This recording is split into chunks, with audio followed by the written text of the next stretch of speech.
What's up, guys? What's up, you space pirate patriots? Welcome to today's live stream. You probably got started without me, and if so, that's okay. I apologize for being a little tardy to the party. I had some technical issues. My OBS didn't want to accept my camera feed, so I had to restart my whole computer. But now it's working. It's funny how technology is sometimes. Let's go ahead and muster up. Where you from? What you munching on? Some of you are getting started without me on that too. That's fine. Of course, I'm Kevin, coming to you from Ohio. Cheers. Drinking water because I'm boring like that. First person I see is Lewis. What's going on, Lab Padre? Master Chief Lab. What's up? How's it going? How's it going down there in Boca Chica, brah? I saw they're taking Starship 24 off Pad A, getting ready to do some testing with that new test tank they're moving down there. John Randolph, another Brownsville local and teacher, if I'm not mistaken. What's going on, John? Captain Thomas, good to see you. Master Chief Austin, good to have you back. Yeah, that's true. Lewis is from South Padre Island. Thanks for correcting me on that. He just spends most of his time in Boca Chica. For those of you who have never been, it's like, I don't know, it's only like 6 miles apart, but you have to drive all the way around the port, so it's like a 20-some minute drive. Let's see, who else we got here?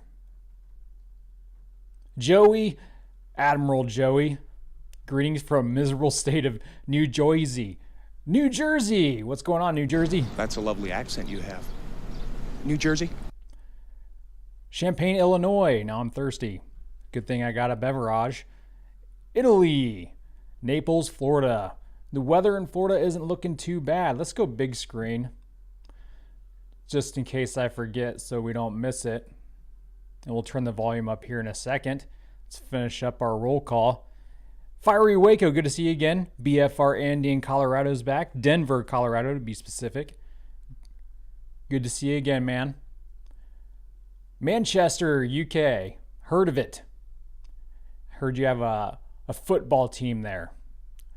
We Americans call it soccer. Thank you guys for tuning in. Let's talk about this launch really quick. Good to see you, Chile. So this is Nilesat 301 or 301, however you want to say it, I guess. And it's a comm satellite for Egypt. Cool. They're going to be landing this booster. Let's go really quick while I can. We're not even at the 2-minute warning yet. They're going to be landing this booster on Just Read the Instructions, okay, in the Atlantic. And they'll be doing that about T plus 8 minutes and change. Yeah, 8 minutes 42 seconds after liftoff. They'll be landing her, and then they'll deploy the satellite about 25 minutes or so later. Okay. Good stuff. Let's turn the volume up. That is the last of propellant loading for both stages on our vehicle. So we are fully topped off and ready to lift off in about 90 seconds. What's going on, locals? John Clee 7, fellow hometown Buckeye. Guys, closeouts. That's right. And Keith made. He made it. Some white clouds. Thought he was going to miss it, around the vehicle. but he's here. That is normal and expected for us at this time in the liftoff.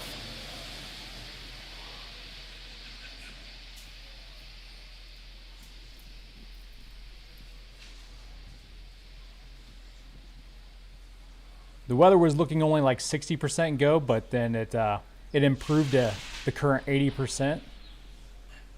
So this thing's going to happen. Falcon 9 is in startup.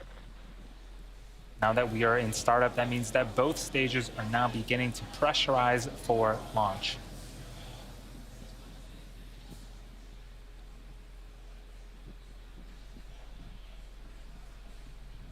Falcon 9, Nilesat 301, LD is go for launch. The launch director is a go for launch. We are working no issues at this time on the vehicle or payload.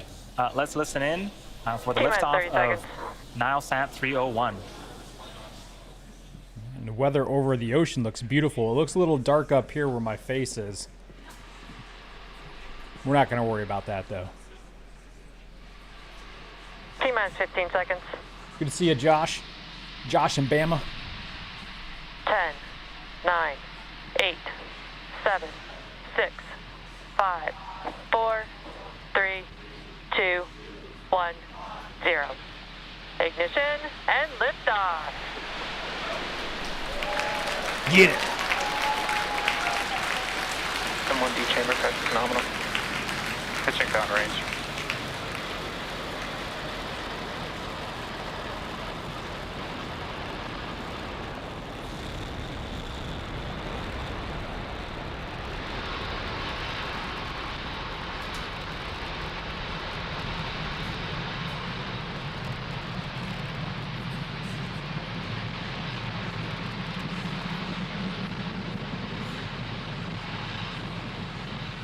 T plus 40 Check out seconds the into the roll. mission, Falcon 9 has successfully lifted off from Space Launch Complex 40 at Cape Canaveral Space Force Station, carrying the Nilesat 301 satellite to a geosynchronous transfer orbit.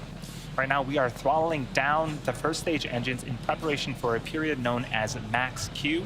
This is where we'll experience the highest amount of aerodynamic pressures on the vehicle.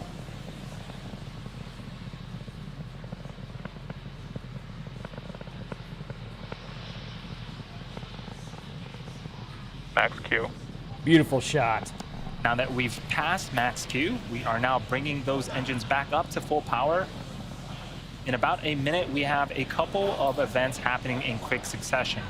First up will be main engine cutoff, also known as MECO, followed by stage separation, and then SES1, also known as second engine start 1. During main engine cutoff, those 9 engines will shut off. During stage separation, the first and Check second out the stages will separate from one cumulonimbus another, clouds, and bro. then during I love it. SES1 or second engine start Lick them 1, we'll have clouds. that single Merlin vacuum engine on the second stage. It will ignite and continue to carry the Nilesat 301 satellite to its targeted drop-off orbit. Shortly after we see ignition of the second stage engine, we are expecting those fairing halves to deploy and exposing, again, that Nilesat 301 satellite to the vacuum of space.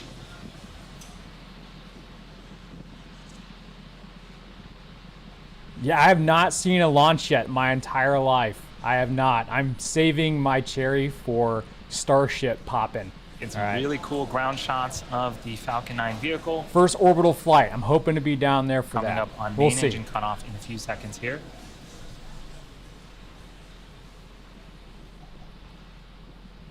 Keep the ground tracking. MECO. It's a little shaky. Stage separation confirmed. Cameraman has Parkinson's. It's okay. We forgive him. Yeah. And event ignition. So we got successful main engine cutoff, successful stage separation, and you can see on the right-hand side of the screen that Merlin vacuum engine on the second stage has indeed had started up and is now propelling the second stage with our payload to its drop-off orbit. So coming up, we'll have fairing deploy in about 5 or so seconds.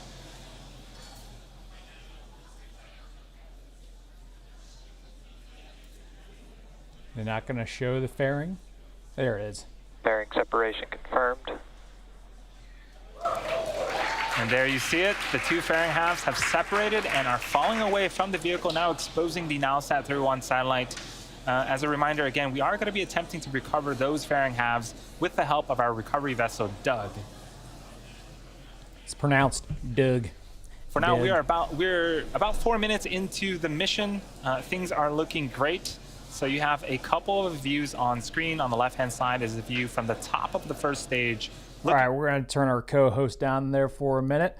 Keith is also planning on being in Boca Chica for the launch as well, for the first orbital launch. Thing is about these first for Starship is they're very unreliable when it comes to the actual T-0 date and time, because there's a lot that I can't imagine how long that pre-flight checklist is for launching a fully stacked Starship Super Heavy. So what happened to me was 2 years ago or so, like 2019, before the presentation, I went down there to see Starhopper make the first flight.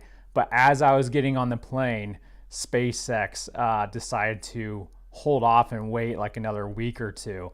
So I was already committed to go down there. And that's like the worst case scenario. So, I would love to be down there for the first Starship orbital flight, test flight. I'm going to try to, but I'm going to be very careful because prices aren't exactly cheap. Flights are getting, like, they're canceling thousands of flights per day now. So who knows, maybe I'll have to fly my paraglider down there. But yeah, that's the goal. That's the goal. I would like to be down there. The good news is, though, as they progress through these orbital flights and they get more starships off the pad and super heavy boosters off the pad, they should have it down to more of a accurate science, so they'll be more reliable with the timing. But that might take a while, depending on how much the FAA allows them to launch, because apparently, at least a while back, they were approved for like 5 Starship super heavy launches per year, if they even get the environmental assessment approval. I don't know if that's still the case, though. I haven't looked into it. BFR Eric Beavers almost missed it. Yay for the Nihilist launch. Hey man, appreciate you, BFR Eric Beavers. Thanks for that super chat, brah, from Colorado. All right, we're gonna turn the volume back up here as the first stage comes back into the thicker parts of the atmosphere to lick them clouds. Lick them good. The Merlin vacuum engine is optimized to perform in the vacuum of space. It Wow! Can produce All right, over 200 volume back down. Lab Padre, Flight Cash. Thanks for the 100 smackers, man. Well, that definitely helps, That can buy my alcohol on the plane. I guess first class, though, I'm still going to have to pay for that. Appreciate it, man. That's awesome. Thank you so much. Everyone, show Lab some love. Make sure you subscribe to this channel if you have not yet. Why haven't you? That's basically a sin. You go to hell for that nonsense. You may notice the different sit markings on the outer coverings of the rocket. Check out the ACS system on the left there. Really pushing that rocket to push it down range a little bit further. Oh, now we're pushing it back. I love it, man. This stuff is awesome. Engineering is an impressive dark magic. In about a minute and 15 seconds, before we start the landing burn on the first stage, we are going to be listening for a call out for the second stage, which is SECO. That stands for Second Engine Cutoff 1. The second stage engine will shut off and enter a coast phase for about 20 minutes. Party at Lab's house. He's got plenty of booze. Second stage you heard it. For a second time. We'll shut it off for a second time, coast for a little bit longer before we'll be deploying the Nilesat The wife's gonna hate 301 you. Satellite. So we have a couple more sequences to go through before we get All right. Less than a minute while I'm landing. To its target Josh is orbit. calling it, Babe Ruthing it. He says left of center. That's where the booster's gonna land. I'm gonna say bullseye for this one. I'm gonna be optimistic. That's just the kind of guy I am. Call it in the chat. MVAC shutdown. Keith says just a tiny bit off center. Stage 1 landing burn. So we did get confirmation of a successful second engine cutoff, and we've also begun the landing burn on the first stage. See if the Starlink holds up. That's the important part, right? So that call out for nominal orbital insertion is what we're waiting for the second stage. Again, it is now parked and looks frozen to me. The waves aren't waving. So here we're going to see if we can land this first stage for the 7th time on our drone ship. The booster's invisible. They got a cloaking device on it. Oh, there it is. It's to the right from this angle. Up from that angle, it's a little to the left. Okay. Is SpaceX's 116th it's all relative.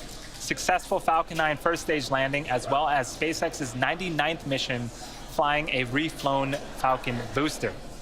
Our mission isn't over just yet. The second stage is now embarking on its coast phase between the first and second burns of the MVAC engine. After the coast phase, we will relight the MVAC engine for a second time. Cool. I think we'll just say we were all right on that one.